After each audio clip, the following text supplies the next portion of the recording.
Oh.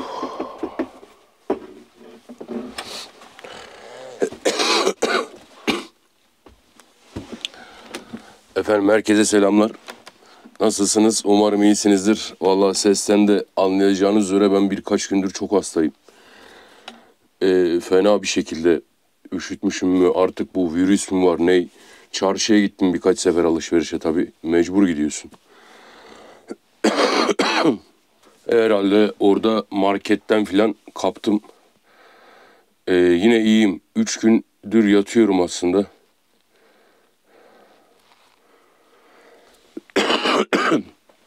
Geçmeyen bir boğaz ağrısı var. Bir hafta önce başlamıştı ama ben hani çok şey yapmadım. Hani geçer, griptir, üç normaldir, kara çıkıyoruz dışarıya, içeri giriyoruz, sıcak normaldir dedim ama o normal bir şey değilmiş gerçekten. Şimdi iyiyim, yine toparladım biraz kendimi. Artık çok sıkıldım tabii yatmaktan, uzanmaktan, ilaç içmekten, işte çorba içmekten. Bir dışarı çıkmak istiyorum artık. Bugün bir hava alayım, hem dışarı çıkayım, bir değişiklik olsun. Zor, karavanda hasta olmak da zor. Abi öyle güzel bir çorba yapanın da yoksa, değil mi? Abi teknik zor, teknik zor. Oh. Evet, sabah saatleri 6 gibi yağmaya başladı. Mübarek öyle bir yağıyor ki yine. Güzel yağıyor. Panelin merdiveni gördünüz. Vallahi sağ olsunlar. Videoyu izleyip görüp acıdılar herhalde komşular. Ya, burada var bir tane, kullanmıyoruz dediler merdiven, şaka maka da bir tarafa. Hani bunu sana verelim, onu rahat temizlersin. İyi de oldu, biraz sakat ama ya merdiven. Hafif ayağı şey oluyor, bir sefer düştüm. Allah'tan karın üstüne düştük de. Ayağı sakat merdivenin de, onu dikkatli kullanmak lazım. İyi oldu tabii, mükemmel oldu. En azından paneli görüyorum, görerek temizliyorum. Biliyorsunuz başka elektrik bir yerden alamıyorum zaten. Öyle bir sistemim de yok benim karavanımda. Sadece tek sistemim güneş paneli ve aküler. Of. Hava güzel aslında, hava soğuk değil. Neden? Kar yağdığı için hava soğuk değil çok. Şu anda karavanın içi kaç derece? Sabah saatleri zaten. Aynen, şu anda karavanın içi 15 derece. Güzel. Şimdi ne yapalım? Şimdi dışarı çıkalım. Gidelim bir çadıra, bir soba yakayım. Orada soba yakacağım. Bugün gündüz orada vakit geçireceğim. Orada sobamı yakayım. Bir şeyler yiyeyim. Gerçekten konuşurken bile yutkunmayı bırak, konuşurken bile boğazım şey oluyor, parçalanıyor böyle. Fena kapmışız ya. Vallahi fena kapmışız.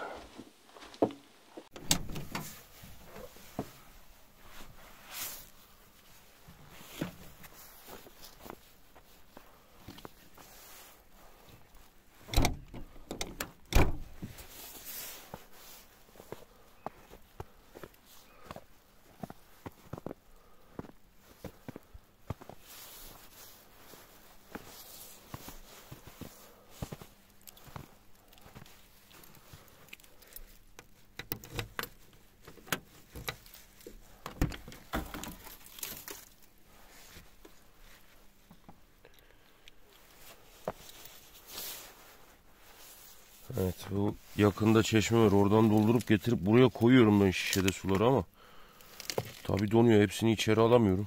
Böyle oldukça içeride su bitmeye başladıkça buradan alıp içeriye bırakıyorum. Biraz mazot aldım. En azından Webasto için. Hadi bakalım. Çadıra gidelim bakalım.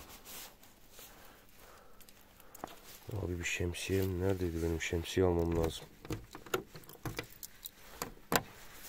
Bayağı yorulduk abi.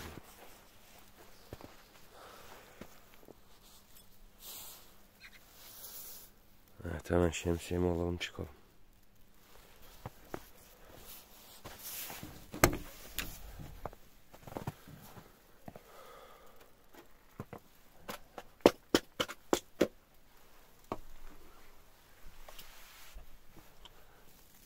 Evet, şemsiyemizi aldık. Gidelim.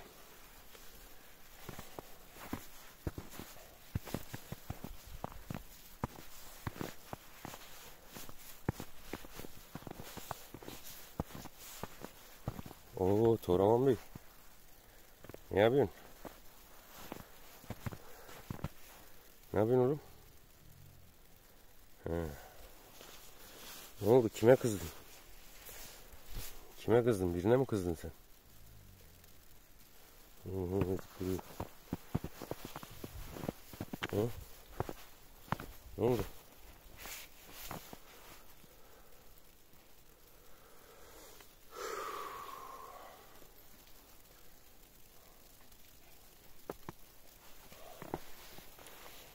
Hadi gel, gidiyorum ben çadıra. Gidebilirsek tabii. Yol var.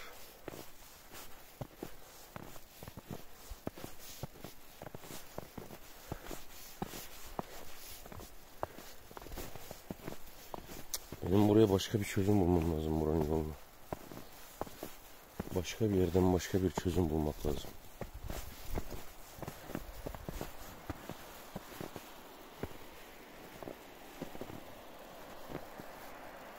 Ne güzel yağıyor değil mi? Ne oldu Toro? Yok bir şey oğlum, yok bir şey.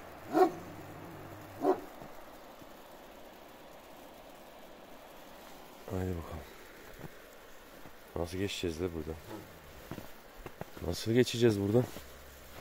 Bayağı bildiğin böyle yürüye yürüye geçeceğiz. Bakalım ne kadar batacağız. Gerçi buz olmuştur üstü.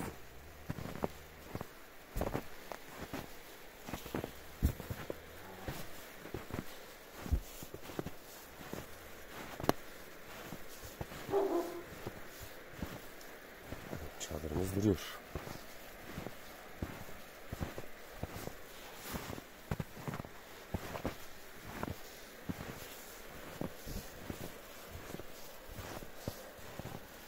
Evet, şöyle kenardan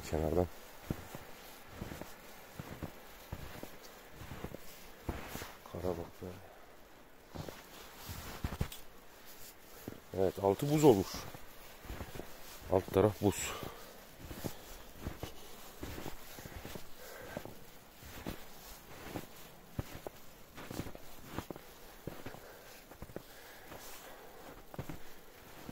Vay vay vay, odunlara bak, odunlar.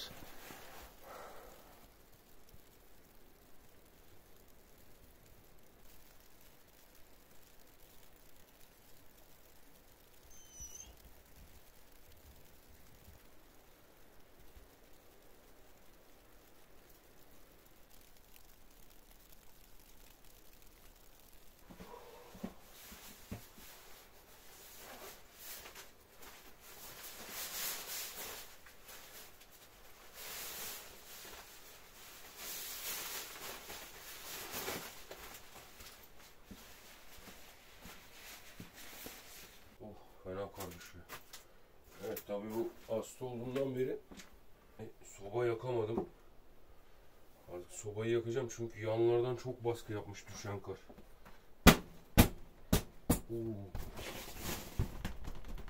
Fena. Fena. Vay, hemen sobayı yakmam lazım. Odunlar var, bu odunları keseceğim. Bunları keseceğiz. Yakacağız burada. Şu kalan ahşaplar var. Bunları da kesip tutuşturmaya kullanacağım. Kağıtları bir kovamıza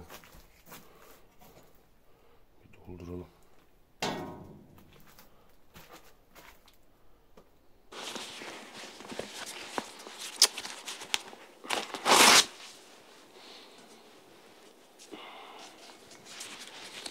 Hadi koçum be, duman alt ettin bizi ya. Vallahi. Hah, tutuştu. Hadi yan bol bol atacağız, yapacak bir şey yok.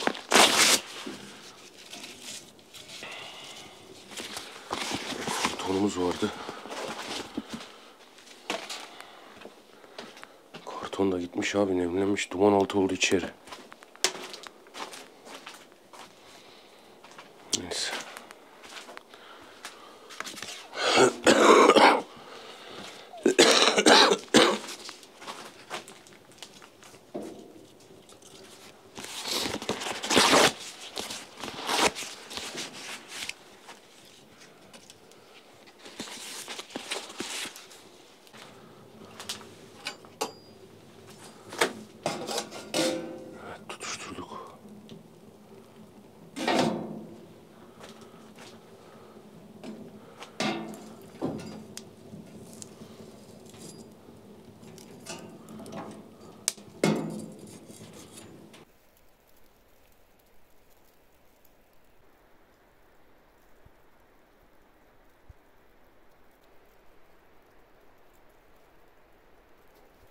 Çay suyumuzu bıraktık. Şimdi dışarıdan kar doldurayım, su eriteyim. Evet, bugün banyo yapacağım. Karları biraz doldurabildiğimiz kadar üstüne koyalım. Ondan sonra hemen dışarı açayım. Sobam çok güzel yanıyor. Mükemmel yanıyor. Sobamız iyi. Sobamız yanmaya devam etsin. Güzel güzel. Evet, bir de bu elimin ayağımın altı dolu, buraları toplamam lazım bir. İyi oldu biraz. Şu odunları kesmem lazım. Odunları keseyim. Şu etrafı bir toparlayayım. Gelip banyo yapıp gidiyorum. Hiç şey yapamadım yani. Toparlayamadım etrafı. Dışarıdan biraz güğüme kar doldurup getireyim. Hemen şöyle şu taraftan.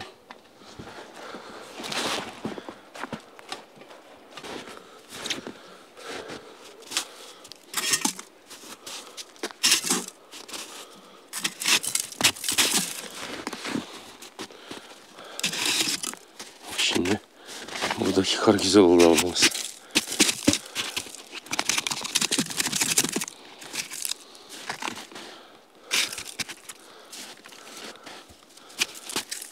Nasılsa banyo yapacağım için buna problem yok.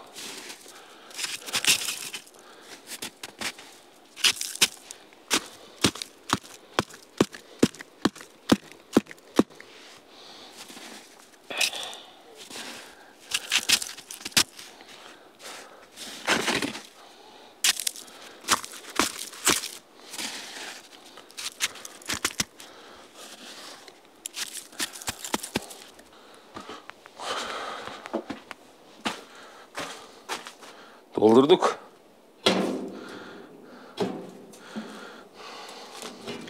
Şuraya.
Çok ağır ya.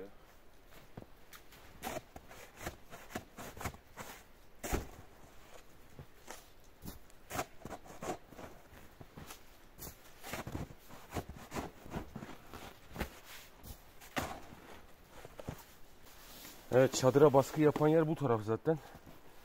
Komple şurada gördüğünüz gibi eğim olmuş zaten. Her tarafta baskı var. Orayı temizleyip açacağız yanları. Başka çaresi yok.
Evet, şimdi bu tarafı temizledim.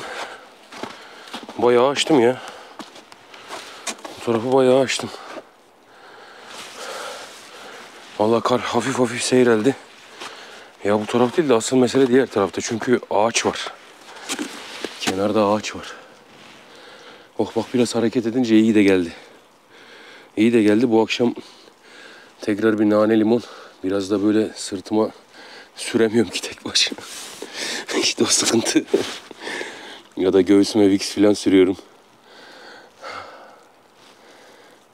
Hadi diğer tarafı da bakalım. Şu diğer tarafta öyle bir yer var ki onu göstermek istiyorum. Buradaki kar kalınlığını. Hani ne kadar kar birikmiş. Ve ona bakalım, orayı da açayım. Yavaştan çarpılmaya başladım. Hadi bak, gidelim, diğer tarafa geçelim.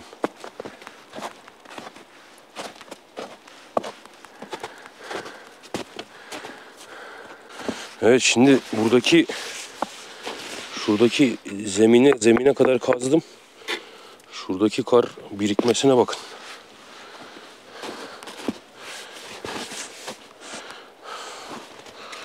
Evet, tam şöyle şu kadar kar var abi burada. Evet, zaten en çok geren yerler buralar. Şimdi bunu nereye atacağız? Buradaki sıkıntı.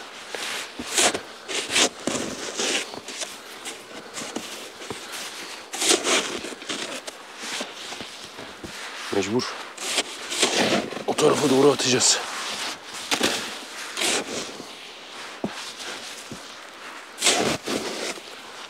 Abi de odunların üstünü de açmak lazım.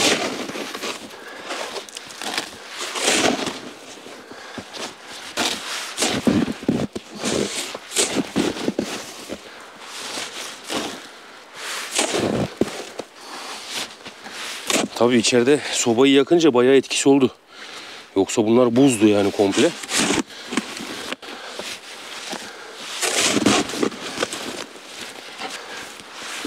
Şimdi diğer taraftan geçip karşı taraftan açabilirim.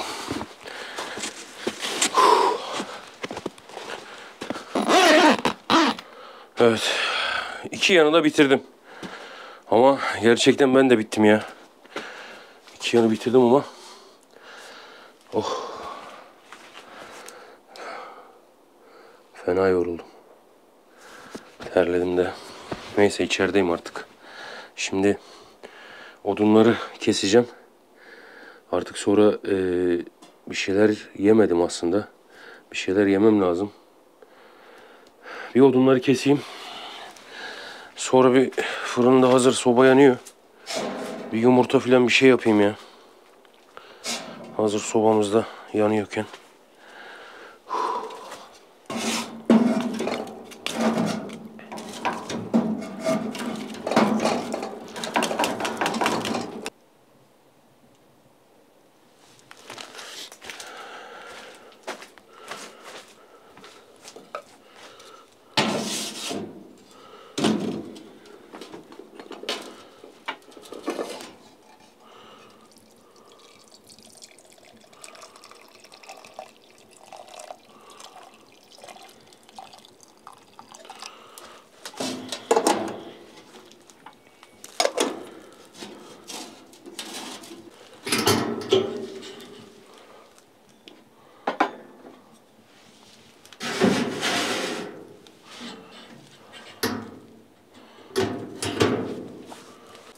Evet, şimdi güğüme biraz daha kar ekledim.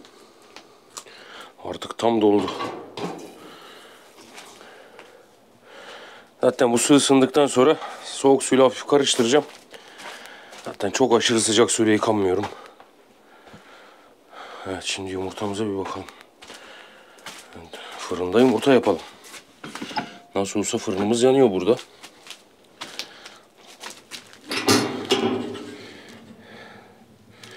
Soba biraz daha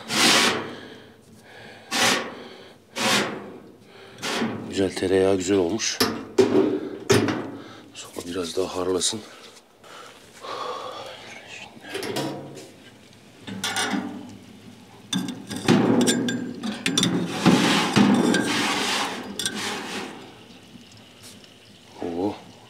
Tereyağı tam kıvamına kıvamına gelmiş.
Evet, biraz öğleyle akşam yemeği karışık oldu bu.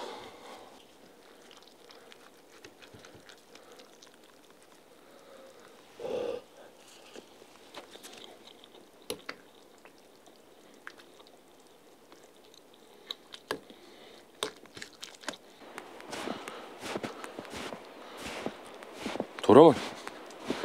Toraman. Gel. Gel. Ey babam, o da senin hakkın. Heh. Mama vereceğim yine akşam sana.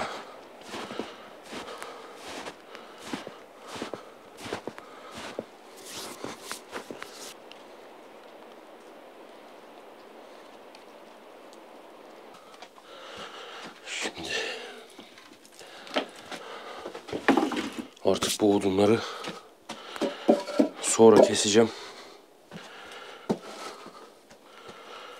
Şimdi önce kovamızı çıkaralım.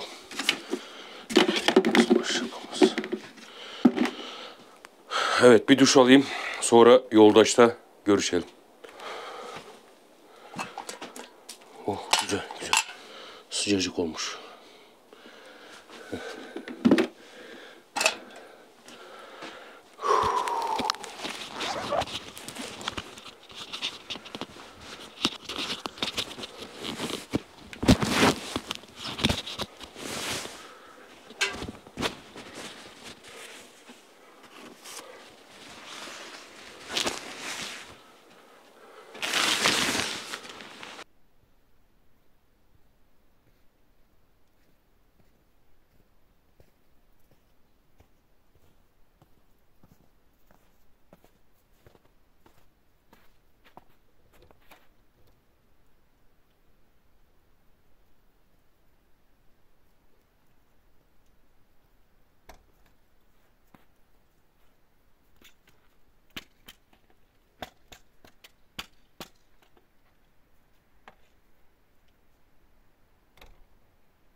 Evet, hemen sobamızı yakalım. Evet, banyo yaptıktan sonra birkaç saat oturdum orada çünkü gerçekten sıcacık olmuştu içeri. Vallahi ne yalan söyleyeyim, biraz kestirdim, kalkamadım. Yani bir türlü kalkmak istemedi canım. Biraz kestirdim ama tabii eninde sonunda yoldaşıma geleceğim. Soba söndü, hava soğumaya başladı. Dedim ki sen haydi Abbas, vakit tamam. Akşam diyordun, işte oldu akşam dedim kendi kendime. Kalk yoldaşına git. Sobamızı yakalım.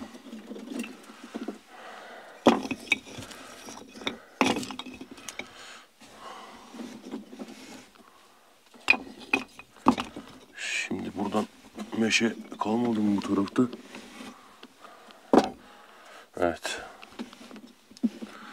Şimdi aşağı inip yoldaşın ön tarafına geçmem lazım. Oradan meşe almam lazım.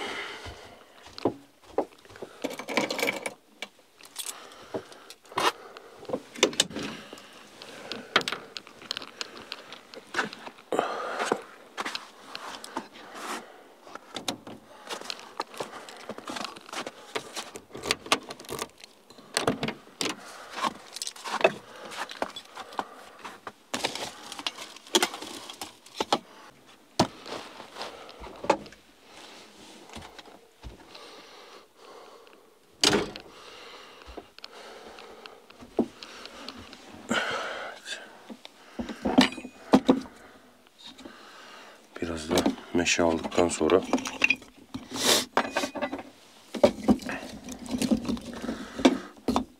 vallahi sobamı yakacağım. Bir ıhlamur yapayım diyorum. Bak şurayı da kapatmasam var ya. Böyle kartona folyo. Folyonun üstüne de bu yalıtım şeyi vardı, onu buldum. Ondan yaptım. Güzel de bantladım. Geçen yılda bunu kullandım. Çok iyi oluyor. Yoksa buradan yoldaşın önünden fena zemheri bir soğuk geliyor. Tamam.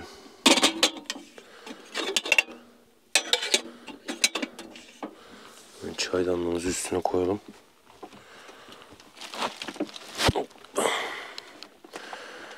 Omuz yavaş yavaş tutuşsun.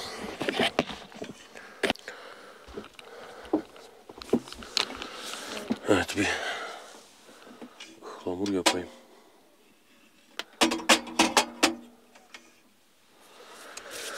Şimdi burası biliyorsunuz deprem bölgesi. Deprem profesörleri zaten hep söylüyor, biliyorsunuz. Gerçekten sıkıntılı mı? Evet, sıkıntılı. Şimdi burada konteyner alanı, konteyner sitesi gibi bir yer yapmaya da başladılar. Hazırlıklara başlandı. Ben ne yaptım? Valla ben de bir tane daha battaniye aldım. Biraz erzak aldım. Makarna, kuru bakliyat. Çocuklar malum biliyorsunuz yakınlar da bana. Zaten ben artık şu yakında olan Pülümür depremi oldu. Pülümür çıkışlı Tunceli'de deprem oldu. 4.2 idi. Onu duyduğumdan beri artık sabah saat 5'e kadar 6'ya kadar uyumuyorum. Yani şu son hastalığımda 2 gün gerçekten hani bayıldım, uyudum mecbur. Ama gece uyuyorum mesela, biraz kalkıyorum. Ondan sonra sabah 6'ya kadar uyumuyorum. Ne olur ne olmaz diye. Çünkü en ufak bir sallanmada ya da bir şeyde hissettiğimde, çünkü biliyorsunuz araçlar, karavan olsun ya da başka araç olsun, içindeyken daha çabuk hissediliyor. Hani yerin sallandığını daha çabuk hissedebiliyorsunuz. Onun için öyle bir olduğu zaman, Allah korusun Rabbim bir daha göstermesin ama hani olduğu zaman hemen buradan koşup çocukları alıp hemen buraya getireceğim. Bir taraftan burada açıkta olmamız da iyi oldu. Yani açıkta kalmamız da bir taraftan iyi oldu. Neden iyi oldu? Çünkü eğer eski konumda kalmış olsaydım, bina yani o evlerin arasında kalmış olsaydım, acil bir durumda gerçekten çıkamazdım. Şimdi yoldaşın karavanımın aküsünü sökmüştüm. Onu da takacağım yarın. Bir çalıştıracağım hatta. Artık 15 günde 20 günde bir, yani ayda 2 sefer çalıştırsam kardır. Çalıştıralım dediğiniz gibi, sizler de yorumlarda yazmıştınız, gördüm hep. Hani ne olur ne olmaz. Acil bir durum olur. Buradan çıkmak zorunda kalırsın. Ya buradan çıkılır mı? Çıkarım. Yani yolu gördüğünüz gibi açarım. Aynı çadırı açtığım gibi. Teker izinde. Ve çıkarım. Onda problem olmaz. Ama dediğiniz gibi temkinli olmak lazım. Vallahi sıkıntı abi. Yani yapacak bir şey yok şimdi. Biz de elimden gelen neyse ona hazırlıyorum bir şekilde. İşte mazot aldım yedek Webasto için. Webasto'nun mazotu var, zaten kolay kolay Webasto'yu kullanmıyorum. Odun, geçen odunları kırptım, bayağı getirdim, karavanın önüne bıraktım çadırdan. Yine bir iki gün daha toparlayayım kendimi. Ondan sonra yine gideceğim çadıra, odunları tekrar hem kırpıp, çünkü meşe o zaman ıslandı, yandı. Şöyle kesmeye başladım bu sefer de ortadan ikiye. Böyle güzel yanıyor işte ise. Ya işte durum bu. Yapacak bir şey yok yani, dediğim gibi. Hazırlık, Rabbim beterinden korusun her şeyin, ama olacakla şeye çare yok yani. Onun için biz elimizden geldiğince kendi tedbirimizi almaya çalışıyoruz. Artık gerisi hakkımıza hayırlısı. Zor.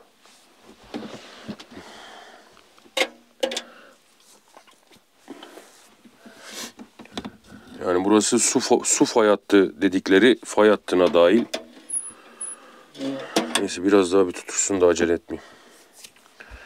Çünkü bazen gerçekten nazlı oluyor. Borular soğuk oluyor. Boruları da pürmüz tutuyorum bilerek. Çünkü çekmiyor. Boru soğuk olduğunda baca çekmiyor. Sabahtandır, dün gecedendir yanmadı.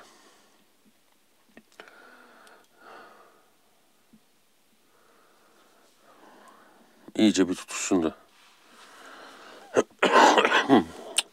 Ya zor hastalık gerçekten, ne bela bir şeymiş bu ya.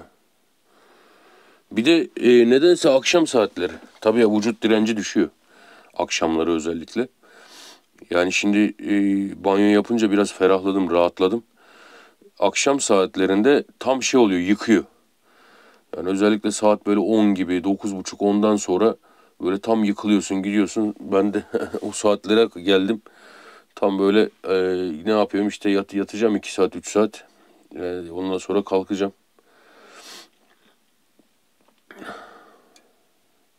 Ay, uyku da uyutmuyor ya. Gerçekten. Hani desen ki şöyle derin uyuya, yok, o da yok. Garip bir boğaz ağrısı.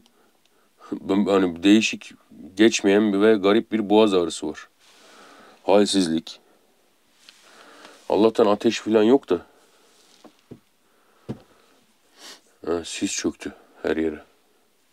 Yine ufaktan ufaktan atıştırıyor kar.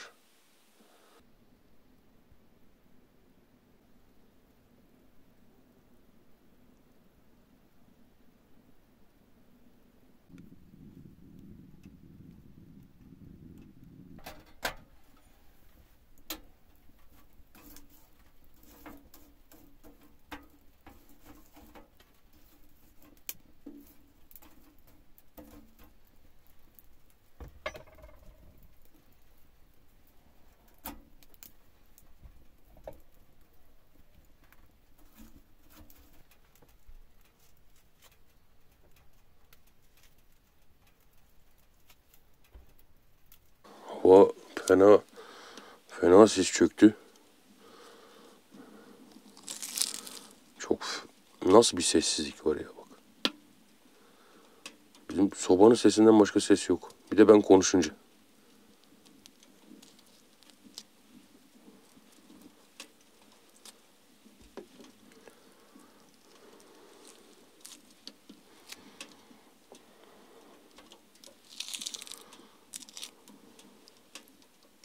Abi şu kaç gündür limonlu çay içmekten, limonlu ıhlamur, çorba içmekten gerçekten fenalık geldi.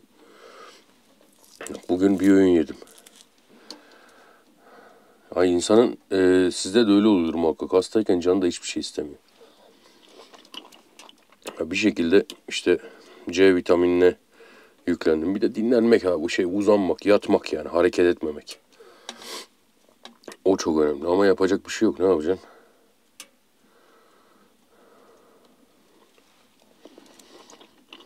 Resmen çarpıldım ya. Ya ben markete gittim. Merkeze, Ovaca. Markete gidince orada herkes hastaydı. Orada markette kaptık. Yoksa etrafımda şey yok yani, insan yok. Abi çocuklarım var. Allah'tan çocuklar iyi. Çocuklarımda bir problem yok. Zaten şu 4-5 gündür yanaşmıyorum yanlarına. Hatta uzaktan babacığım ben hastayım siz yanaşmayın bana diyorum. Yoksa sıkıntı. Ya biz olalım biz büyükler. Önemli değil. Çocuklar oldu mu kötü oluyor.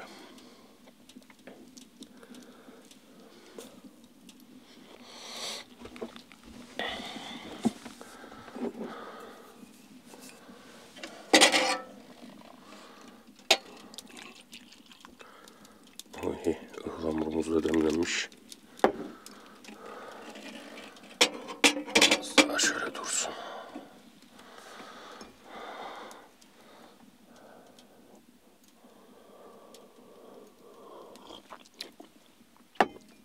İşte akşam oldu mu boğaz kötü oluyor bak. Bir şey içerken bile.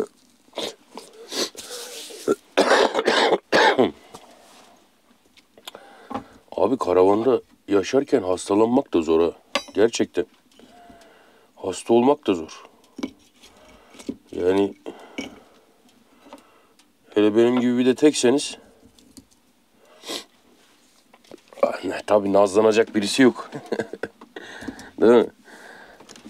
Nazlanacak birisi yok. Onun için kendi başınasın. Her şeyini kendin halletmek zorundasın. Vallahi çorba yaptım. 2 gün çorbayı içtim. Ya bir şekilde kendine bakmak zorundasın.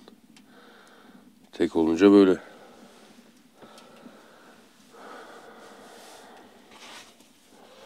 Hayırlısı. Elbet bir gün bir şeyler değişir illaki.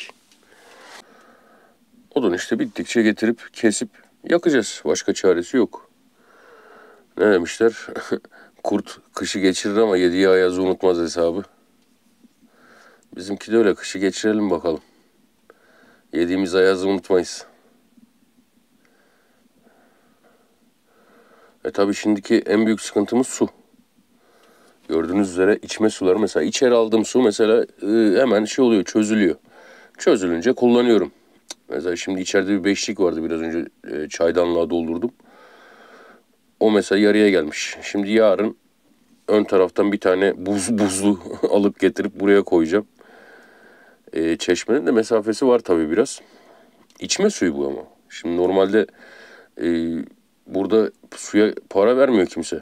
Neden? Çünkü munzur. Munzurun her yerde çeşmesi var içilebilecek.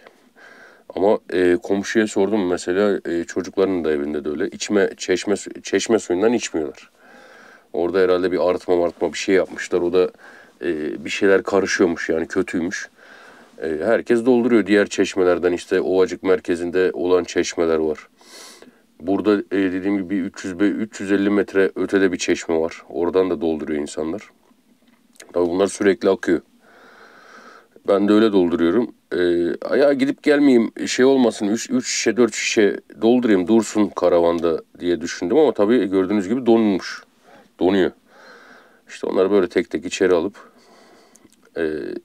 sıcak olduktan sonra zaten eriyor.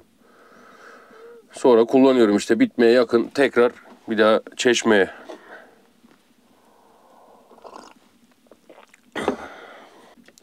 Ama bizim tabii karavanlarda kullandığımız portatif tuvalet. Onlar donuyor tabii ki doğal olarak. Onu zaten eksi dereceler başlamadan önce temizleyip kaldırdım. Hiç kullanmadım bir daha. Erkek olunca bir taraftan tuvaleti bir şekilde hallediyorsun. Hani bir şekilde sorun olmuyor. Öteki türlü zor.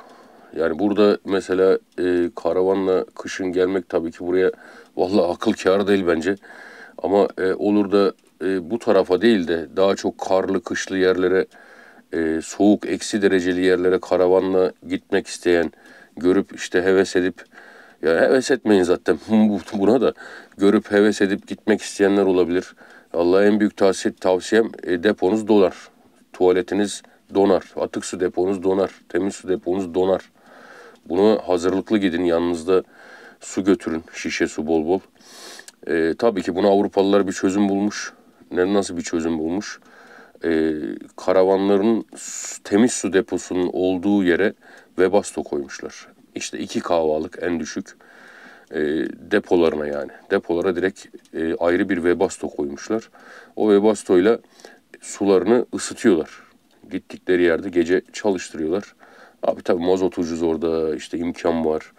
Bizim öyle bir şeyimiz yok. Biz Webasto'yu kendimiz ısınmak için bile çalıştırmıyoruz yeri geliyor. Öyle bir sistem de var yani.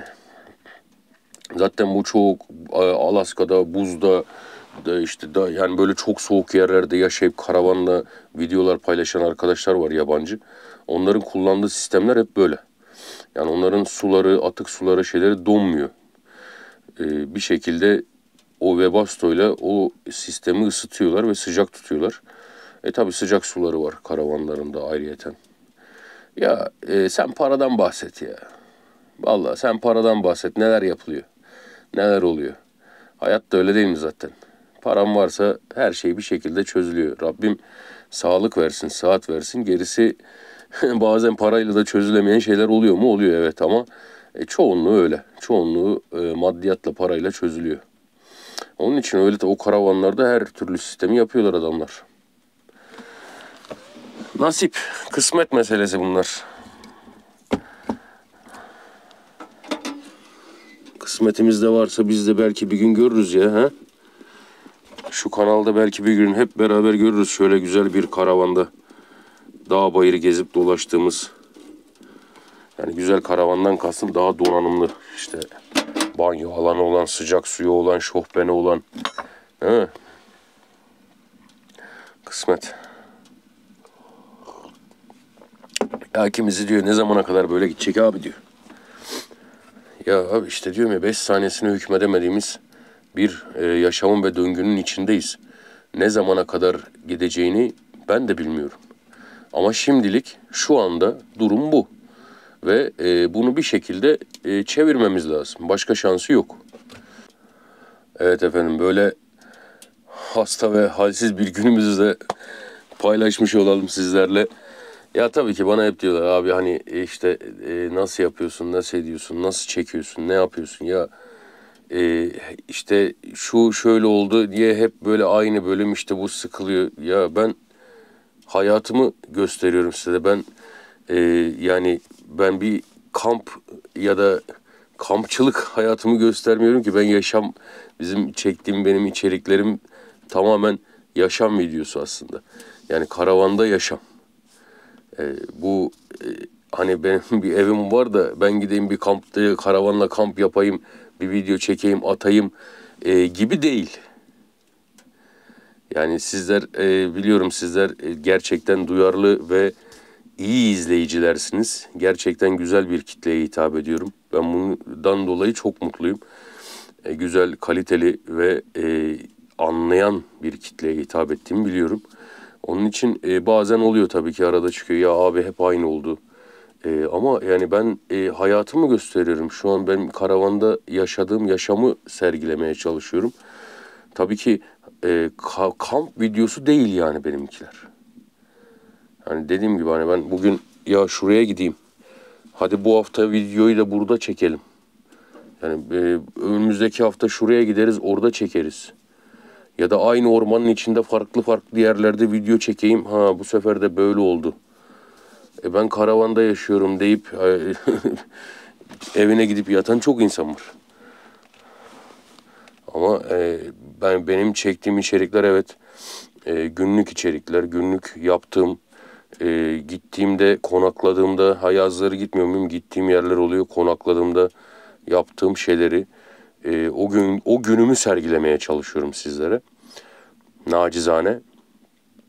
Bizdeki tabii ki iletişim, bizdeki o kanalımızın üyeleri, sizlerle olan bağımız gerçekten çok kuvvetli. En azından bu samimiyeti yakalayabildiğimize ben çok seviniyorum. Yoksa tabii ki ben de isterim yani olsun, gideyim evimde yatayım. Bir dahaki gün kalkayım, kameramın şarjını doldurayım. Hadi bakalım eşyaları alalım, etleri alalım, onu alalım, bunu alalım. Hadi gidelim bir kamp yapalım, bir video çekelim. Bir gün iki gün gidip video çekip sonra geri gelip aynı şekilde Hadi bakalım haftaya bir tane daha çekelim, şuraya gidelim. Ben de gerçekten bunu yapmak isterim ve inşallah nasip olur bir gün gerçekten evim olur. Hani daha düzenli bir hayatım olur. Ha o zaman zaten açık açık söylerim, derim ki evet arkadaş artık işte evdeyiz. Ha, karavanımız, yoldaşımız duruyor. Hadi bu hafta şuraya gidelim 2 gün bir hem kafa dinleyelim hem de bir içerik yapalım, değil mi? Öyle olsun keşke. Keşke yani. Ben de rahat rahat banyoya gireyim, istediğim gibi çeşmeyi çevireyim, açayım, yıkanayım. Yani benim demek istediğim umarım anlatabilmişimdir. Yani bizdekinde benim yaptığım videolarda, çektiğim videolarda bu arada şeyi de çok soruyorlar. Abi bunu birine mi veriyorsun bu videoları? İşte kurguluyor, editliyor filan. Yok. Ben her şeyi kendim yapıyorum. Kendim. En başından beri bütün videolarımın hepsini kendim kurguluyorum, kendim düzenliyorum, kendim seslendirmesini yapıyorum. Neyse altyazısı, yabancı dili neyse yani. Sıfırdan kendim her şeyini yapıyorum. Ve bunu yaparken de keyif alıyorum. Ha tabii ki bazen istek oluyor. Abi haftada bir video az, 2 video yap. Ya yaparım, bende problem yok. Ben dediğim gibi hani bir yere gitmediğim için buradayım. Çekerim. Zaten evimin içindeyim. Ama belli bir şeyden sonra tabii ki insanlar abi aynısına dönmeye başladı deyince muhabbet oradan çıkıyor. Yoksa ben her gün de açarım size. Ben her gün burada canlı yayın yaparım 7/24. Ama olay o değil yani. Efendim hepinize teşekkür ederim. Dediğim gibi hasta böyle bir dediğim gibi yaşamımızı sergiliyoruz biz sizlere. Kendinize çok iyi bakın. Bir dahaki bölümde inşallah görüşmek üzere. Haydi eyvallah.